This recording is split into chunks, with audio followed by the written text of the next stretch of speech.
Welcome to my channel Sushma Physics Video, where we find the fundamental way of loving physics. Here we have started +1 class syllabus and आज हम नया chapter करेंगे जिसका नाम है general property of matter as written on earlier. यानी हम आज मैटर के बारे में पढ़ेंगे। अब मैटर जब हमारे पास बात आ गई तो मैटर में हम बेसिकली जो बात करेंगे सॉलिड, लिक्विड एंड गैसेस। वैसे 3 स्टेट ऑफ मैटर हमारे अर्ली क्लास में होते थे, यानी हम 7th 8th में हमें 3 स्टेट ऑफ मैटर, उसी के बारे में बात करेंगे। इसके अलावा हमारे 2 स्टेट ऑफ मैटर हैं जिसको हम हायर क्लासेस के अंदर डिस्कस करेंगे।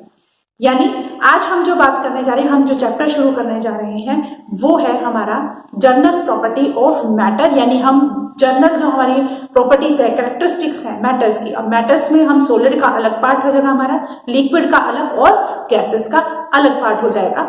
यानी अगर हम बात करेंगे कि सॉलिड, लिक्विड और गैसेस, ये हम कहने को ये तीनों स्टेट क्या है, अलग अलग है, बट ऐसी कौन सी क्वांटिटी है, ऐसी कौन सी फिजिकल क्वांटिटी है जो इन तीनों को बांध के रखती है, वो प्रॉपर्टी आज हम यहाँ डिस्कस करेंगे। और हम को रिलेट करना भी सीखेंगे कि किस तरह से हम सॉलिड, लिक्विड और गैसेस की वो प्रॉपर्टी इन तीनों को बांध के रखती है और फिर भी उन तीनों का क्या है, अलग अलग स्टेट है। जैसे बच्चे हमारे पास अगर हम मैटर की बात करें तो सॉलिड, लिक्विड और गैसेस में ऐसा कौन सी चीजें हैं जो कि उनको एक स्पेसिफिक कैटेगराइज में करेगी, एक कैटेगरी के अंदर करेगी, वो है बेटा हमारे पास intermolecular, that is interatomic. अगर एटम्स की करेंगे तो इंटर एटॉमिक फोर्स हो जाएंगे, और आप इसको अगर बात करें मोलिकुलर लेवल पे करेंगे तो इंटरमोलिकुलर आपके पास फोर्स हो जाएगा। यानी ये जो है इंटरमोलिकुलर या इंटर एटॉमिक जो फोर्सेस हैं, these are the root main cause है हर तरह की जो आप कह सकते हो फोर्सेस हैं उनका, चाहे वो सॉलिड में लग रहा हो, चाहे वो लिक्विड में लग रहा हो, किसी तरह से। अगर आपको आपके स्टेट मैटर्स को अच्छे से समझना है तो आपको इंटर एटॉमिक फोर्सेस के बारे में समझना है, और आप इसको कह सकते हैं इंटर मोलिकुलर फोर्सेस के बारे में समझना पड़ेगा। देखिए बेटा, जब हमने शुरुआत की थी सॉलिड, लिक्विड और गैसेस को जानने में, तो सबसे पहले हम उसकी अरेंजमेंट्स के बारे में पढ़ते थे कि उसमें सॉलिड में क्लोज पैकिंग होती है, लिक्विड में थोड़ा लूज पैकिंग होती है, और गैसेस में पार्टिकल बहुत दूर दूर होते हैं। ये बेसिक सा फंडा हमने पहले से किया हुआ है। अब इसको अगर हम देखें तो हमारे पास क्या है कि मान लीजिए अगर मोलिकुलर लेवल पे हमारे पास मोलिक्यूल्स हैं, आपने केमिस्ट्री में भी स्ट्रक्चर पढ़ी होगी, तो इस तरह से अपने आप को अरेंज किया हुआ है सभी पार्टिकल्स से, ठीक है। तो ये मोलिकुलर लेवल पे अगर मैं बात करूं तो ये इस तरह से प्रेजेंट है, ठीक है। कोई भी अगर स्टेट ऑफ लिक्विड का है तो लिक्विड के वाटर है, वाटर के मॉलिक्यूल इस तरह से होंगे, कोई सॉलिड है, सॉलिड के मॉलिक्यूल इस तरह से होंगे। तो ये बेसिकली अब गैसेस करेंगे, गैसेस के पार्टिकल, तो ये एक दूसरे के ऊपर, अगर मैं यहाँ पर सबसे पहले सॉलिड्स की बात करूं तो यहाँ पर हमारे पास क्या, ये इस पार्टिकल के ऊपर ये क्या इंटरेक्शन, यानी आपस में क्या कर रहे हैं, फोर्स एक्सर्ट कर रहे हैं, ठीक है। तो अंदर एटॉमिक, अगर मैं एटम्स मान रही हूं तो इंटर एटॉमिक फोर्स, इनके बीच में क्या है, इंटर एटॉमिक फोर्स है।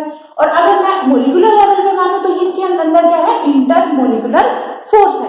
अब ये काम क्या करता है, इसी फोर्स की वजह से कोई भी स्टेट है स्टेबल हो पाती है।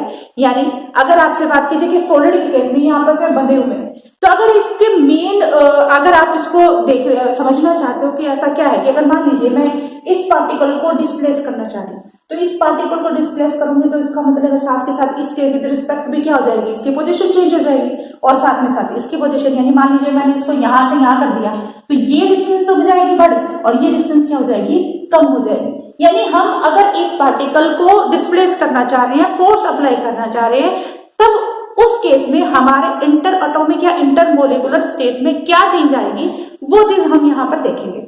अब बेटा अगर इसको अच्छे से समझना तो हम यहाँ कंसीडर ये करके चल सकते हैं कि यहाँ पर जो मैंने अभी एरो से शो किया है, यहाँ पर हर एक मोलिक्यूल जो है दूसरे मोलिक्यूल से इस तरह से अटैच है, जैसे स्प्रिंग लाइक, आप इस तरह से आप इसको 3D मॉडलिंग में भी कर सकते हो कि हमारे पास ये है कि स्प्रिंग की तरह से अपने आप को एक मोलिक्यूल जो है आपस में बाउंड तो है, उनके बीच में फोर्स तो है, बट वो फोर्स क्या है, एक स्प्रिंग की तरह फोर्स है, ठीक है। अगर ये स्प्रिंग की तरह फोर्स है तो यहाँ पर क्या होगा कि अगर मैं एक को भी डिस्प्लेस करूंगी तो दूसरा क्वाइट ऑब्वियस है, अपने आप क्या करेगा, स्प्रिंग क्या करता है, स्प्रिंग दूसरी चीज, जैसे मान लीजिए कि मैंने इसको यहां से यहां डिस्प्लेस किया, यानी इसको मैं इस साइड फोर्स लगा रही हूँ, इसको मैं डिस्प्लेस करूंगी तो इन दोनों मॉलिक्यूल्स के बीच की डिस्टेंस क्या हो जाएगी, इंक्रीज हो जाएगी, और इन दोनों मॉलिक्यूल्स के बीच की डिस्टेंस क्या हो जाएगी, डिक्रीज हो जाएगी। तो अब जब ये अपनी पोजीशन, यानी अगर मान लीजिए मैंने इसके ऊपर फोर्स लगाया, ये अपनी पोजीशन चेंज कर रहा है, तो जैसे ही फोर्स हटाऊंगी तो उस केस में क्या होगा, ये अपनी ओरिजिनल पोजीशन पे, स्प्रिंग का तो नेचर है ओरिजिनल पोजीशन, उसको कंप्रेस करोगे। जैसे अगर मैंने इसको कर दिया तो ये हो गया इलेंगुएशन, और अगर यहां से करेंगे तो ये आपस में क्या हो जाएंगे, कंप्रेस, यानी ये स्प्रिंग तो हो जाएगा कंप्रेस और दूसरा क्या हो गया इलेंगुएशन। बेटा स्प्रिंग भी कैसा भी हो, वो अपनी ओरिजिनल पोजीशन पे आने की कोशिश जरूर करेगा, same as that in case of intermolecular spacing. तो यहाँ पर अगर आप बात करो कि अगर आप इसको दूर करना चाहेंगे तो ये क्या करेंगे, ये इलेंगुएशन होगी, ये वापस क्या आने की कोशिश करेगा, पास आने की कोशिश करेगा, यानी आप इंटरमोलिकुलर डिस्टेंस को बढ़ा रही है, इंक्रीज कर रही है, तो उस केस में हमारे पास कौन सा फोर्स आएगा, वो आएगा अट्रैक्शन का फोर्स, क्योंकि वो वापस अपनी ओरिजिनल पोजीशन पे जाने की कोशिश करेगा। अगर आप उन दोनों के बीच की जो स्पेसिंग है, मैं इसको आर नोट से नोट कर देती हूँ, अगर आर नोट को आप डिक्रीज करने की कोशिश करेंगे, यानी इसका आर नोट क्या है, डिक्रीज होगा, इस साइड शिफ्ट होगा, तो उस केस में हमारे पास क्या है, ये एक दूसरे को दूर करने की कोशिश करेंगे, तो वो बेटा हमारे पास क्या हो जाएगा, रिपल्शन। यानी इंटरमोलिकुलर जो फोर्सेस हैं वो अपने आप को इस तरह से, यानी मोलिक्यूल्स को इस तरह से सेट करके रखते हैं जिसकी वजह से क्या होता है, उसमें फोर्स ऑफ अट्रैक्शन और फोर्स ऑफ रिपल्शन दोनों चीज आती हैं। अगर डिस्टेंस कम होगी तो फोर्स ऑफ रिपल्शन होगी, यानी कंप्रेस हो जाएगा हमारा जो स्ट्रक्चर है, और फिर उसके बाद है अगर वो एक दूसरे से दूर जाएंगे तो वहां पर क्या हो जाएंगे, वो अट्रैक्शन। आई होप आपको एक छोटा सा पॉइंट ये समझ में आएगा कि आपके पास, जैसे मैंने कहा सोलिड में, सोलिड के अंदर हमारा क्या है, इंटरमोलिकुलर जो डिस्टेंस है वो ही रिस्पॉन्सिबल होता है किसी की शेप या साइज चेंज करने के लिए, ठीक है। अब जैसे कि मैंने शुरुआत में बोला था कि ये हमारे मैटर यानी सोलिड अकेला थोड़ी ना होगा, वहां हमारे लिक्विड भी होंगे और गैसेस भी होंगी। अब लिक्विड के केस में देखिए बेटा, अगर मान के चलिए ये हमारे पास कोई भी क्या बोलते हैं, ये हमारा वाटर स्ट्रक्चर है, तो हाँ इससे पहले अगर हम सॉलिड की बात करेंगे तो ये गुण जिसकी वजह से वो अपनी ओरिजिनल पोजीशन पे आने की कोशिश कर रहा है, बेटा इसको कहते हैं हम इलास्टिसिटी, और यही चीज हम इस चैप्टर में हम पढ़ेंगे। सबसे इंपॉर्टेंट पार्ट है सॉलिड का, जब शुरू बनी इलास्टिसिटी, यानी अपनी ओरिजिनल पोजीशन को गेन करने की कोशिश करता है, तो ये है सॉलिड के अंदर हम इसको कहेंगे इलास्टिसिटी। और अगर हम बात करते हैं इंटरमोलिकुलर लिक्विड की बात करते हैं, तो यहाँ पर अगर मान लीजिए वाटर मॉलिक्यूल है, अब आप वाटर जो मॉलिक्यूल्स हैं वो अपनी अपनी डिस्टेंस के ऊपर है, ठीक है। अब वो एक चद्दर की तरह से, जैसे आप कहते हैं स्ट्रेच मेम्ब्रेन की तरह काम करेगा, तो अगर किसी भी लिक्विड के ऊपर अगर आप हल्के से ब्लेड रखने की कोशिश करेंगे तो आपको कई बार, या फेदर यानी जो पंख होता है उसको रखते तो वो क्या होता है, वो नीचे प्रिंक नहीं करता, ब्लेड की है, ब्लेड आयरन का बना होता है तो वो नीचे नहीं जाता, तो उसमें क्या होता है कि ये इस तरह से एक जो है स्ट्रेच मेम्ब्रेन का काम करती हैं, तो यानी इंटरमोलिकुलर डिस्टेंस की वजह से तो करी नहीं होंगी, तो इंटरमोलिकुलर डिस्टेंस की वजह से है। तो लिक्विड के अंदर बेटा हम जो प्रॉपर्टी पढ़ते हैं इंटरमोलिकुलर डिस्टेंस की, उसको कहते हैं सरफेस टेंशन, यानी इसी की वजह से जो है एक स्ट्रेच मेम्ब्रेन की तरह बिहेव करता है हमारे वाटर मॉलिक्यूल। और एग्जांपल देखिए कि वाटर के मॉलिक्यूल है, आप किसी और पर्टिकुलर, जैसे आप मान लीजिए आपने पहले उसको किसी बड़े बर्तन में रख रहा था, उसकी शेप उसी हिसाब से थी, आपने उठा के उसको किसी ग्लास के अंदर रख दिया।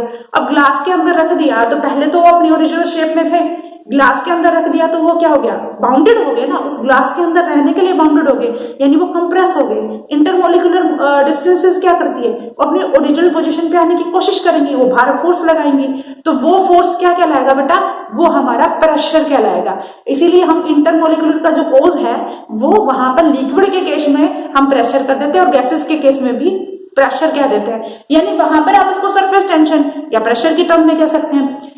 गैसेस के केस में यानी जब आप बलून के अंदर हवा भरते हैं, ठीक है, तो बलून के अंदर हवा के गैसेस क्या एयर भरेंगे, तो उस केस में क्या है, मॉलिक्यूल्स दूर दूर जाने की कोशिश करेंगे, और मॉलिक्यूल दूर दूर जाने की कोशिश करेंगे किसकी वजह से, इंटरमोलिकुलर स्पेसिंग की वजह से, इंटरमोलिकुलर फोर्स की वजह से। इसी वजह से क्या है, बलून की शेप क्या हो जाती है, चेंज हो जाती है। तो ये सारी चीजें, यानी प्रेशर एग्जर्ट करता है, चारों तरफ एग्जर्ट करता है, तो ये भी हमारे क्या हो गया, गैसेस के अंदर।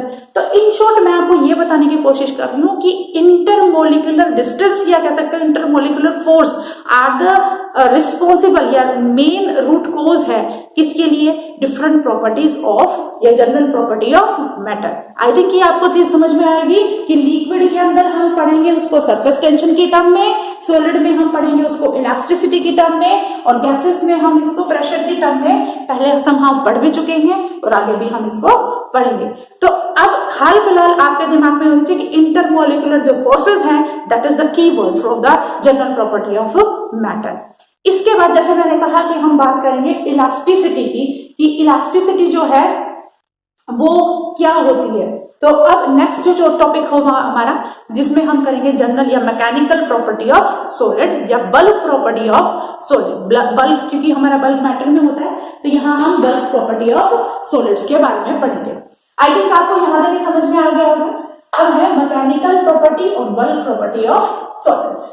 सॉलिड क्या होता है? सॉलिड वो होता है बेटा जिसमें अपनी एक डेफिनेट शेप और साइज स्ट्रक्चर होती है, ठीक है, और उसकी एक पर्टिकुलर वैल्यूज होती हैं। तो यहाँ पर सॉलिड्स के बारे में पढ़ने की सबसे पहले जो टर्म हम करेंगे वो होगी बेटा, जैसे मैंने अभी बताया था, दैट इज इलास्टिसिटी। इलास्टिसिटी क्या होता है? क्योंकि ये इंटरमोलिकुलर डिस्टेंस पे होता है, वो क्या है हमारी इलास्टिसिटी पे। एग्जाम्पल देखिए कि अगर मान लीजिए मेरे पास ये क्या है, रबर बैंड है, ठीक है, अब ये अपनी ओरिजिनल शेप में है, अब मैं इसके ऊपर फोर्स लगा रही हूं, मैंने इसकी चेंज कर दी। अब जैसे मैं इसको छोड़ूंगी क्या है, ओरिजिनल पोजीशन पे आने की कोशिश कर रहा है। ये इलास्टिसिटी यानी इलास्टिक से हम जब मेन करते हैं। इसके बाद देखिए बेटा एक और मैं आपको दिखा रही हूँ, ये क्या है, ये हमारे पास स्प्रिंग है। स्प्रिंग को मैंने कंप्रेस किया, मैंने क्या किया, फोर्स लगा दिया बेटा, और फोर्स लगाने के बाद जैसे इसको छोड़ूंगी तो क्या है, ओरिजिनल पोजीशन पे आने की कोशिश कर रहा है। और एग्जाम्पल देखिए, यहाँ पे मैं आपको एग्जाम्पल के थ्रू बताने की कोशिश करती हूँ। ये है हमारे पास स्केल आयरन का बना हुआ है। अब मैंने क्या किया, इस एंड से इसको फिक्स कर दिया और इसको मैं क्या कर रही हूँ, फोर्स लगा रही हूँ। तो देखिए ये इसके अंदर डिस्प्लेसमेंट यानी इसकी शेप चेंज हो रही है, मगर यहाँ पर मुझे ज्यादा फोर्स लगाना पड़ रहा है। ये सारी चीजें हम डिस्कस करेंगे। तो इलास्टिसिटी क्या है, देखिए बेटा मैंने इसको यहाँ से फोर्स लगाया और इसकी वजह से क्या है, ये अपनी ओरिजिनल पोजीशन पे जाने की कोशिश कर रहा है। रबर बैंड भी यही कर रहा है कि डिफॉर्मिंग फोर्स हमने लगाया था, तो हमने जो है ओरिजिनल पोजीशन पे आने की कोशिश कर रहा है। तो यहाँ पर हमारे पास जो है सेम, यानी तीनों केसेस में हमारे पास क्या, इलास्टिसिटी। रबर बैंड मैंने स्ट्रेच किया तो इलास्टिसिटी, मैंने स्प्रिंग को कंप्रेस किया, इलैंग्वेशन करूंगी तो भी इलास्टिसिटी। और अगर मैं बात कर रही हूँ स्केल की, स्केल पे मैंने फोर्स लगाया तो भी क्या होगी हमारे पास, इलास्टिसिटी। तो यहाँ पर इलास्टिसिटी क्या है, it is the property of matter. ये चीज तो हमें समझ में आ गई, मैटर की प्रॉपर्टी है। हम लिक्विड में भी लगा सकते हैं, सॉलिड में भी लगा सकते हैं, क्योंकि हम अब बात कर रहे हैं सॉलिड की, तो मैंने जितने भी आपको 3 एग्जांपल बताए हैं वो क्या है, सॉलिड्स के हैं। तो यहाँ पर क्या है, it is the property of matter, किसकी वजह, जिसकी वजह से जो ऑब्जेक्ट है अपनी ओरिजिनल पोजीशन पे आने की कोशिश करता है, वो प्रॉपर्टी आपकी क्या होगी, इलास्टिसिटी।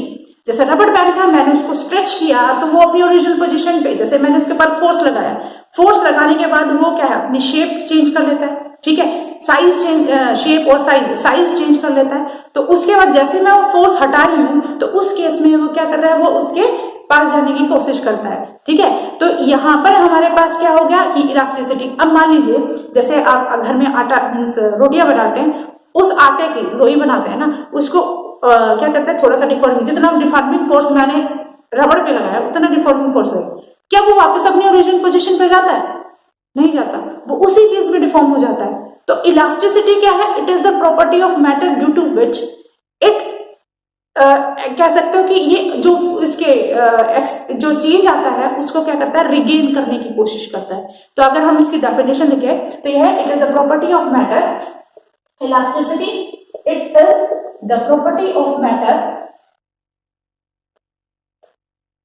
property of matter कह सकते हैं। मैटर मैं इसलिए कह रही हूं बेटा क्योंकि इसमें तीनों चीजें, due to which property of matter,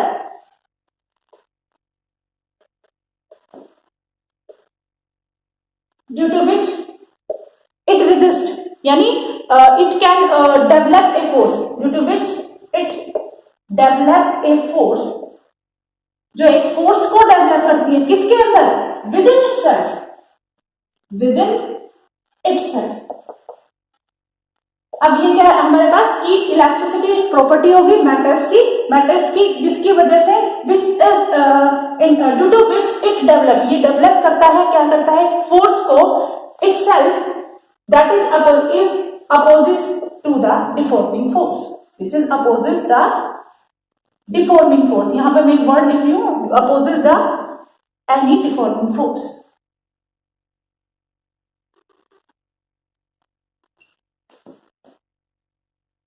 अब देखिए बेटा, गुण हो गया मैटर्स का, ठीक है, जिसकी वजह से एक फोर्स डेवलप होता है किसके अंदर, उसी बॉडी के अंदर। मैंने रबड़ को स्ट्रेच किया तो रबड़ के अंदर आ गया, रबड़ के अंदर खुद से, और वो क्या करता है, वो अपोज करता है किसका, डिफॉर्मिंग। अब ये डिफॉर्मिंग फोर्स क्या है, हम इसके बारे में डिस्कस करेंगे।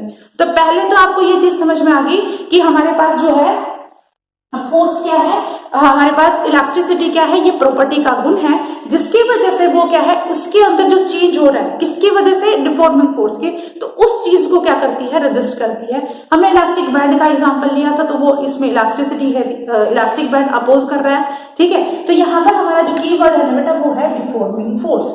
डिफॉर्मिंग फोर्स क्या है, देखिए बेटा, डिफॉर्म, डिफॉर्म का मतलब एक होता है फॉर्म और एक होता है डिफॉर्म।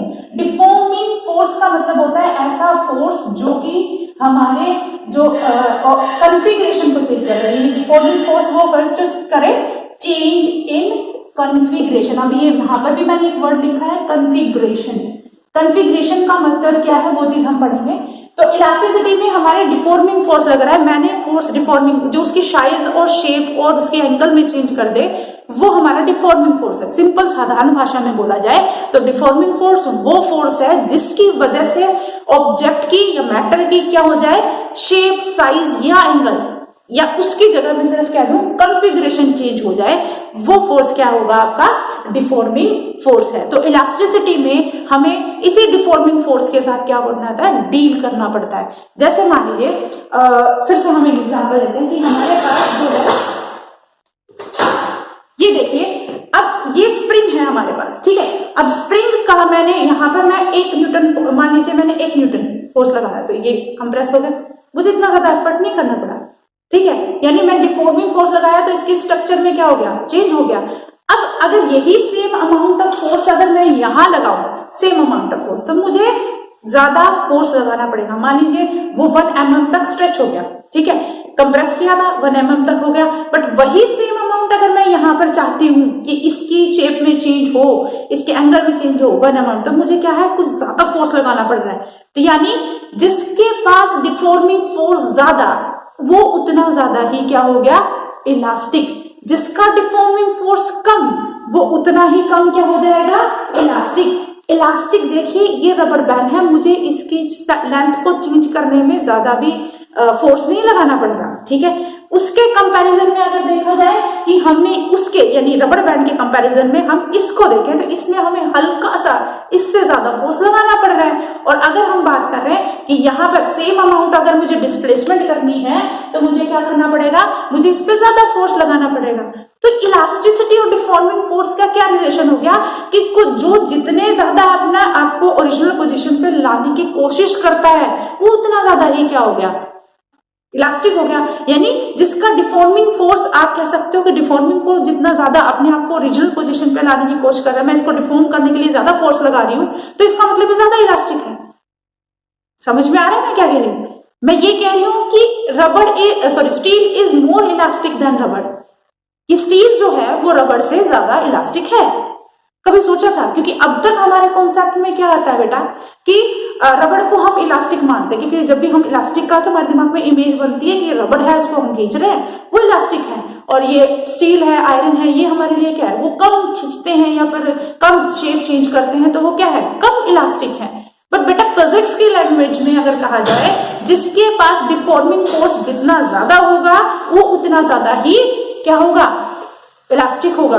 तो इसका मतलब स्टील जो है हमारा वो ज्यादा इलास्टिक है एज कंपेयर टू रबड़। यानी अगर इन फ्यूचर आपसे पूछा जाए कि स्टील और रबड़ में से कौन सा ज्यादा इलास्टिक है, तो आप बता पाएंगे कि हमारा स्टील जो है वो ज्यादा इलास्टिक है। इसको हम न्यूमेरिकल वैल्यूज भी आगे हम पढ़ेंगे, यंग्स मॉडुलस, उससे भी हम प्रूव करके दिखाएंगे कि ये स्टील जो है वो ज्यादा इलास्टिक क्यों है with derivation.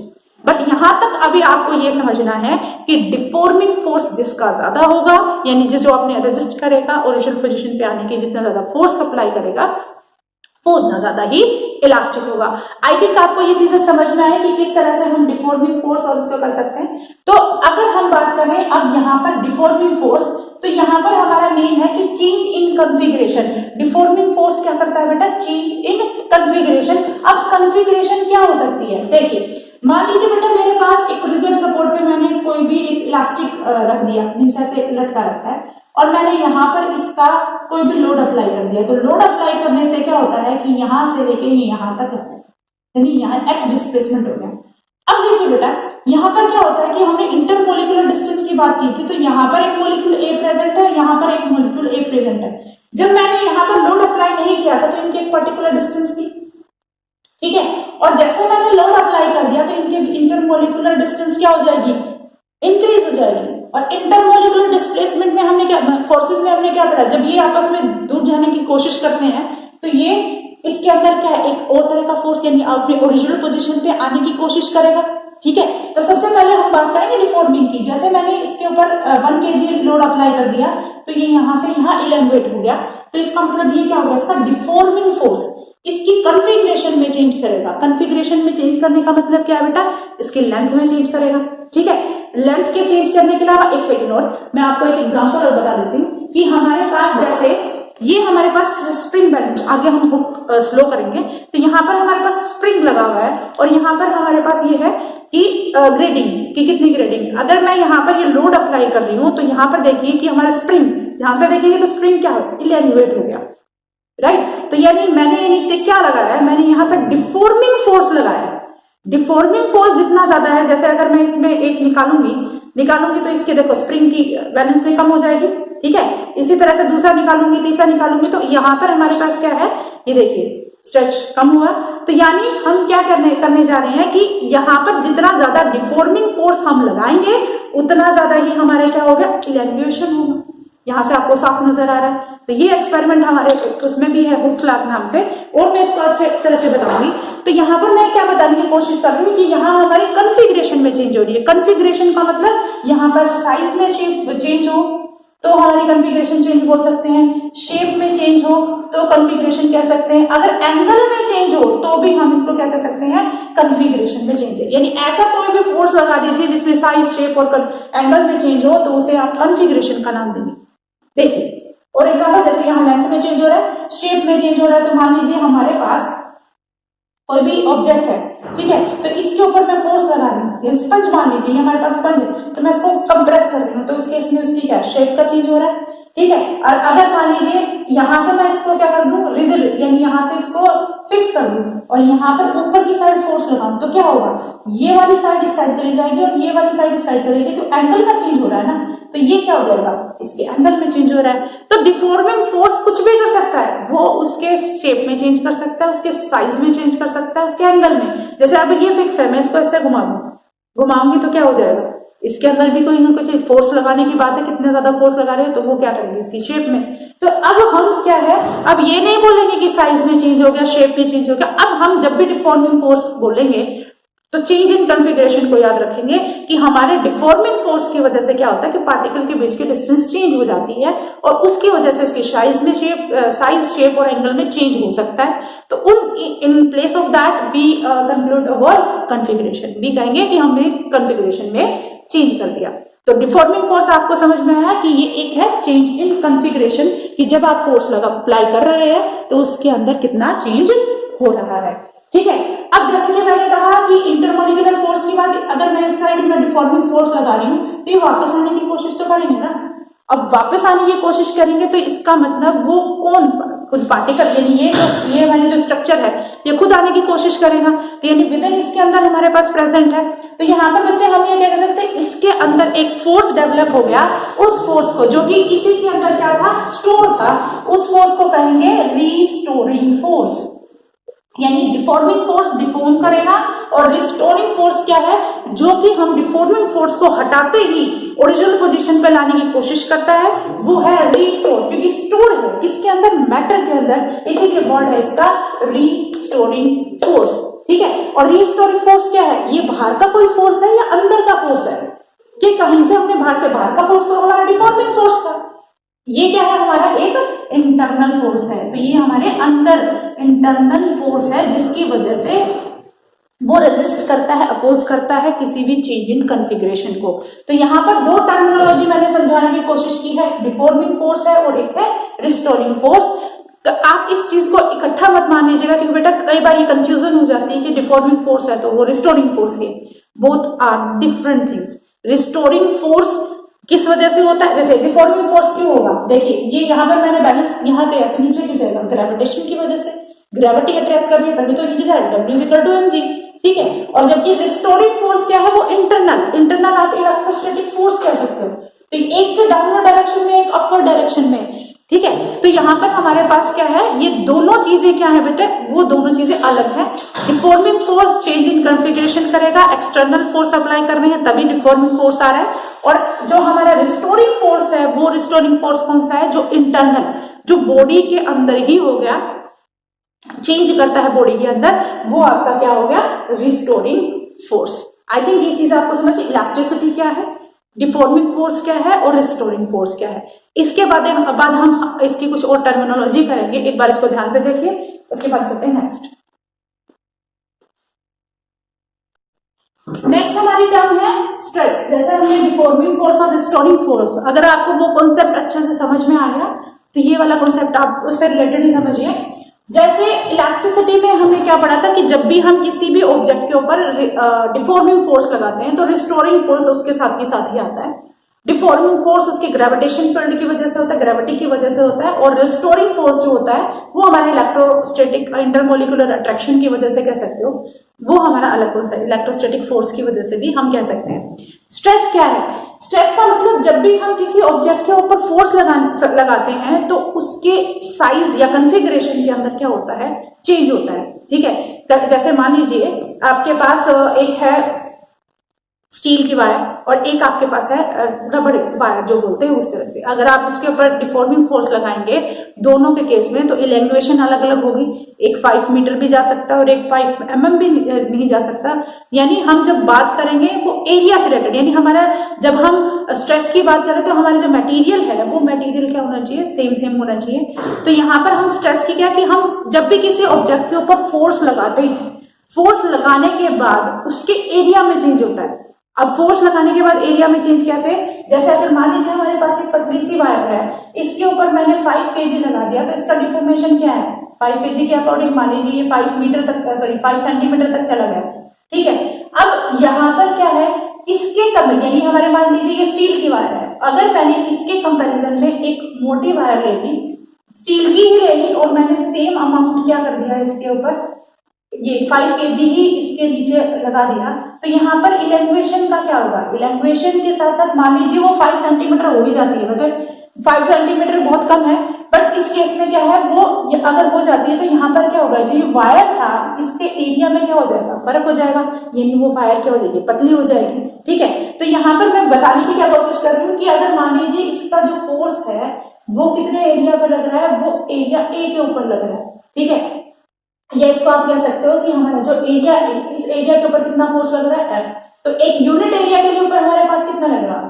Force per unit area, ये A1 F1। दूसरी वायर के लिए बात करें तो ये कितना एरिया उसके ऊपर फोर्स कितना लग रहा है? F2, ठीक है। तो यहाँ पर हमारे पास क्या हो जाएगा? उसका क्या वैल्यू होगी यूनिट के लिए? F2/A। तो स्ट्रेस क्या है? स्ट्रेस को बेटा सिंपल तरीके से बोला जाए that is force per unit area. जब भी आप फोर्स लगाते हैं किसी ऑब्जेक्ट के ऊपर तो उसके एरिया में जो चेंज होता है वो जो चेंज है वो क्या कहलाता है? आपका स्ट्रेस। तो आप किसको कहते हैं? Force per unit area is called what? Stress. यानी आप उसके ऊपर क्या लगा रहे हैं? स्ट्रेस अप्लाई कर रहे हैं, स्ट्रेस दबाव डाल रहे हैं। तो यहाँ पर आप इसको प्रेशर की टर्म में भी कर सकते हैं। जब इसके यूनिट वगैरह करेंगे तो हम समझ आएगा कि हमारे पास प्रेशर। तो आपको जब भी पूछा जाए what do you mean by stress, stress का मतलब है फोर्स पर यूनिट एरिया, यानी जिस ऑब्जेक्ट के ऊपर आप फोर्स लगा रहे हैं उस फोर्स की वजह से उसकी स्ट्रक्चर में चेंज हो रही है, उसकी कॉन्फ़िगरेशन में चेंज हो रही है, तो वो आपका क्या होगा? स्ट्रेस। अब यहां पर बेटा एक चीज आती है कि यहां पर रिस्पॉन्सिबल कौन है? किसके लिए? स्ट्रेस के लिए रिस्पॉन्सिबल, जो एरिया के अंदर चेंज आ रहा है। तो क्या वो डिफॉर्मिंग फोर्स रिस्पॉन्सिबल है या फिर वो रिस्टोरिंग फोर्स जो है रिस्पॉन्सिबल है?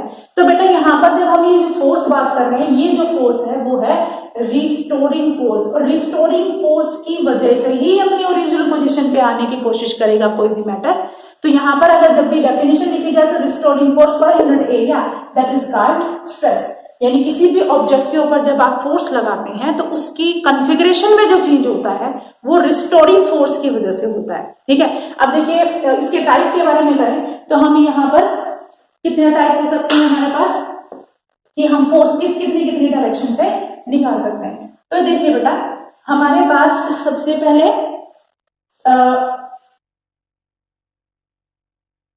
ये कोई ऑब्जेक्ट है, इसके ऊपर मैं फोर्स इस तरह से लगा रही हूं। अगर इस तरह से फोर्स लगा रही हूं तो फोर्स और सरफेस के बीच में एंगल कितना है? 90 डिग्री। हर केस में देखिए ये क्या है, 90 डिग्री। तो यहां पर सबसे पहले जो टाइप आएगी वो टाइप है हमारे पास नॉर्मल स्ट्रेस। नॉर्मल स्ट्रेस क्या हो गया कि जहां पर हमारा नॉर्मली फोर्स लग रहा है सरफेस के ऊपर, उसे हम क्या कहते हैं? Normal force. ठीक है, दूसरी चीज क्या है, अगर हम इसी केस में यहां पर हमारे पास जैसे अगर यहां फिक्स सपोर्ट कर दें और यहां पर हम एक फोर्स लगाएं, ये फोर्स यहां पर हमारे क्या फोर्स लगाने के बाद क्या हो जाएगा, इसके एंगल में चेंज होगा इस तरह से। ठीक है, ये एंगल का चेंज हो गया। तो ये हमारे पास क्या हो जाएगा, इस फोर्स को जब हमारा फोर्स, अगर देखिए एंगल कितना है, फोर्स भी इसी डायरेक्शन में, सरफेस की भी इसी डायरेक्शन में, तो यहाँ पर एंगल क्या हो जाएगा? 0। तो बेटे इस केस में जब दोनों पैरेलल होंगे तब हमारे पास जो फोर्स आएगा इसको कहेंगे टेंजेंशियल फोर्स, टेंजेंशियल स्ट्रेस कहेंगे। ठीक है, तो यहाँ पर ये चीज समझ में आएगी, या नॉर्मली लगा रहे हैं या टेंजेंशियल लगा रहे हैं। अगर मान लीजिए कि हमारे पास डेल्टा एक्स है और ये लेंथ एल है, तो थीटा की वैल्यू क्या हो जाएगी, इसको थीटा से रिप्रेजेंट करेंगे तो थीटा की वैल्यू हमारे पास आएगी डेल्टा एक्स अपॉन में एल। ठीक है, इसके अलावा क्या कर सकते हैं बेटा कि इस फोर्स की वजह से हमारे पास, जैसे हमारे पास कोई भी क्या देते स्पंज है, उसको हम क्या करेंगे?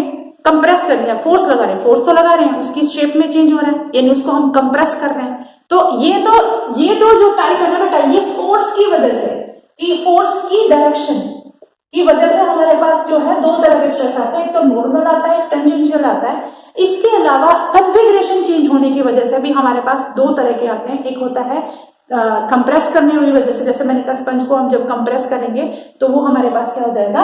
कंप्रेसिव स्ट्रेस, यानी थर्ड हमारे पास आ जाएगा कंप्रेस। जब हम कंप्रेस करते हैं कंप्रेसिव स्ट्रेस। कंप्रेसिव स्ट्रेस में क्या ध्यान देना बेटा कि हमेशा जो है हमारा जो वॉल्यूम जो है वो क्या होगा? डिक्रीज होगा। ठीक है, और दूसरा है टेंसाइल स्ट्रेस, इसके अंदर जो है इंक्रीज होगा। लेंथ का इंक्रीज, यहां हम लेंथ कर सकते हैं कि लेंथ का हमारे पास क्या है? डिक्रीज होगा, इसमें लेंथ की क्या होगी? इंक्रीज होगी। तो ये हमारे पास चार तरह के क्या है? स्ट्रेस है। फर्स्ट जो है, पहले दो है फोर्स की वजह से, और बाकी दो है हम कह सकते हैं कि हम डायरेक्शन, फोर्स की डायरेक्शन की वाले पहले दो है, और ये हमारे पास क्या है? जब हम लेंथ की जो चेंज होता है, इंक्रीज इन लेंथ आए तब हमारे पास क्या आएगा? टेंसाइल आएगा, और डिक्रीज इन लेंथ आए तो हमारे पास कंप्रेसिव आएगा। Stress force per unit area. इसके बाद अगर हम बात करें यूनिट की, तो हमारी स्ट्रेस की यूनिट क्या है? जैसे स्ट्रेस जो है वो हमारे पास है force, restoring force per unit area. तो बेटा इसकी यूनिट क्या होगी? ये होगी न्यूटन पर मीटर स्क्वायर, या इसको प्रेशर के हिसाब से तो आप इसको पास्कल की टर्म में भी कर सकते हो। इसके अलावा इसका डायमेंशन फॉर्मूला आप कर सकते हैं, तो हमारे पास क्या हो जाएगा? m1 l1 t-2 divided by l2। तो ये हमारे पास हो जाएगा m1 l-1 t-2, इसका डायमेंशन फॉर्मूला हो जाएगा। और एक चीज जो इंपॉर्टेंट है कि हमारा स्ट्रेस क्या है, क्या वो स्केलर है या फिर वो वेक्टर है, ये चीज हमें समझनी पड़ेगी। देखिए बेटा कि जब हम डिफॉर्मिंग फोर्स लगाते हैं तो क्वाइट ऑब्वियस है, लेंथ में या किसी भी कॉन्फ़िगरेशन में चेंज तो होता ही है, वो पर्टिकुलर डायरेक्शन, जैसे बलून में ना हमने हवा में, तो उस केस में क्या है? वो हर डायरेक्शन में फोर्स लगा रहा है। हर डायरेक्शन का मतलब जब हम किसी फिजिकल क्वांटिटी को कैरेक्टराइज करते हैं तो स्केलर क्या होती है? जिसके पास मैग्नीट्यूड तो हो बट डायरेक्शन ना हो।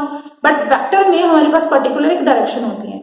यहाँ पर हमारे पास डायरेक्शन स्ट्रेस की कोई परमानेंट तो नहीं है। जैसे मैंने यहाँ पर अगर मैं बात करूं, कोई मेरे पास रोड है तो उसको अगर मैंने फोर्स लगाया तो यहाँ के पार्टिकल इनके बीच की तो डिस्टेंस हुई इंक्रीज। अब यहाँ पे दो पार्टिकल उनके बीच की भी क्या हो जाएगी? इंक्रीज होगी, या फिर अगर ये कम होंगी तो इसकी क्या हो जाएगी? डिक्रीज। इसी तरह से डिक्रीज। तो यानी अगर आप डायरेक्शन की बात करेंगे तो हर डायरेक्शन में क्या होगा?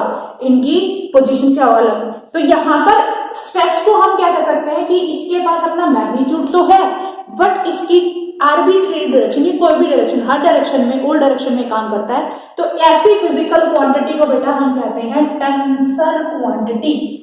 यानी हमारा जो स्ट्रेस है वो कैसी क्वांटिटी है, वो है टेंसर क्वांटिटी, जिसमें अपना मैग्नीट्यूड हो बट ऑल डायरेक्शन क्या है, उसकी डायरेक्शन, हर डायरेक्शन में उसका जो चीज हो रहा है वो आपकी स्ट्रेस। तो स्ट्रेस क्या हो गया आपके पास, एक that is tensor quantity. I hope आपको ये चीज समझ में आई होगी कि स्ट्रेस क्या होता है। आज हमने किया बेटा इलास्टिसिटी के बारे में और deforming force and restoring force, साथ के साथ हमने एक टर्म यूज की है दैट इज स्ट्रेस। स्ट्रेस कहाँ कहाँ कितने टाइप की होती है हमने एक जान लिया। अब नेक्स्ट वीडियो में बेटा हम इससे अगला करेंगे और वो जो होगा स्ट्रेन, यानी मैंने डिफॉर्मिंग फोर्स लगा दिया, डिफॉर्मिंग फोर्स लगाने के बाद, यानी अगर बात करें डिफॉर्मिंग फोर्स लगाने के बाद वो रिस्टोरिंग फोर्स आता है, ठीक है, तो रिस्टोरिंग फोर्स का असर तो है स्ट्रेस। अब डिफॉर्मिंग फोर्स की वजह से क्या होगा, मैंने फोर्स लगाया, उसकी कॉन्फ़िगरेशन में चेंज हुआ, तो वो कॉन्फ़िगरेशन क्या कहलाएगी, कितने टाइप की होगी और उसकी वजह से हमारे पास कितने टाइप के कोएफिशिएंट्स आएंगे, उसके बारे में हम करेंगे नेक्स्ट वीडियो में। तो आज के लिए इतना काफी है, थैंक यू।